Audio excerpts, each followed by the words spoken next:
Good morning friends and relatives. So late na tayo magising. Yan mga ibon natin. Mga sisiyo natin, pinakawalan na natin lahat yung mga pati mga yan mga maliliit. So pag-alagala na lang mga yan. Kasi yun nga, marunong na silang umuwi. Marunong na sila umuwi dito sa lumabas yun dito. Loko itong mga ito eh.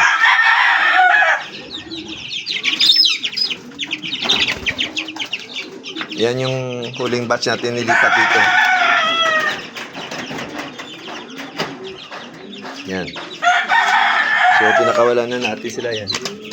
Marami rin yung yung cockerel.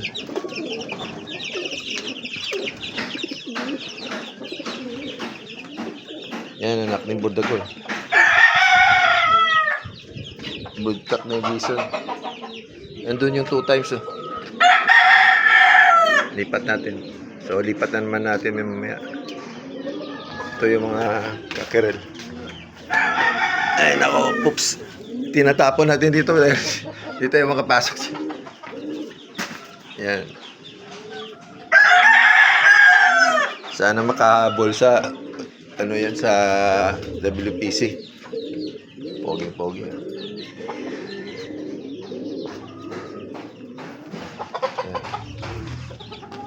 May bumaba na 3. So hayaan natin muna ito ng natural lang. May 3 na sa baba. Mayroon pa sa taas. Siyam lang ata yan eh. Galing oh. So hayaan na natin to. Hayaan na natin yan. Yan. Very good. Yan masisyo. Ayun. May mga stations po tayong ilalagay na para kung saan yung mga sisyo makakain. Yan. Diyan isa. Tapos doon meron doon isa pa. Yan, doon. Maliit lang talaga yung pwesto natin. Yan. Ito pa isa. Yan mga stations natin. 2 doon. Tapos ito dito. Ayan. Diba? Ubos na. Anak na yan ng 2 times winner yan. Tapos yan, hindi natin kukunin yan. Bubuksan na natin mamaya yan dahil papasok pa sila dyan eh. Buksan na.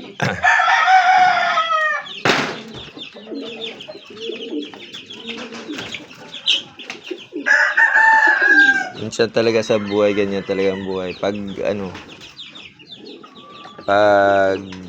kumbaga, dapat may mga bagay tayong may goals na gusto i-achieve sa buhay.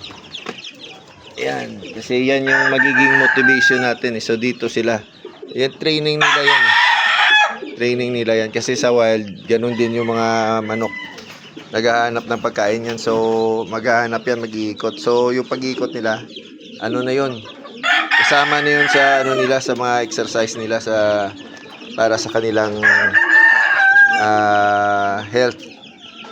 Saka siyempre, sa mental health din nila, sa good well-being nila. Yan o. Yan, 2. Lalaki yan. Kala ko nga magiging hentong isa eh. Pero naging kakpa. Kakarel yan yung 2. 4 yan dyan sila. Yan yung isa. Yan. 3 kulay na lang isa. Ganda no. So sa 11 isa, 4 yung kakerel. Yan sila. Diyan sila nakatira eh. Kaya babalik-balik sila dyan. Yan. So mamaya bubuksan na lang natin. Kukunin na natin to. Alam masanay. Kunin na nga lang natin. Kulit ano. Ay, tragis. Importante sa mga nangyayari sa buhay. Mabilis tayong tawag dito, switch. Kumbaga 180. Siyempre may mga bagay talaga na madi-disappoint tayo. May mga pa. na ma-feel natin na masama yung pakiramdam natin. Siyempre, kailangan naman nating i-ano yan. Kumbaga, sabi nga ng isang kuya ko dati, namnamin mo. Kasi diyan tayo nagle-learn eh. Hindi naman natin pwedeng baliwalain na yung mga bagay na nangyayari. Kasi siyempre, tao tayo. Tapos, nasasabi ko lang sa inyo, statistics shows yung males na may mga pinagdaanan sa buhay, pag hindi nila nilalabas yung mga sama ng loob nila, it's either they do harm to themselves, which minsan may mga irreversible damage na hindi maganda, o nagkakaroon ng stroke. So dapat talaga kumbaga ilabas mo din yung sama ng loob mo para malaman nung offending party na talaga masama yung loob mo at hindi mo gusto yung nangyayari. Hindi mo pwedeng baliwalain yan. So after nun, pwede ka na mag-move on. Siyempre, nasa sa inyo na yan kung anong desisyon nyo sa buhay nyo dyan. Kung personal nyo yan eh. Pero sa akin, nakapag-decide na ako.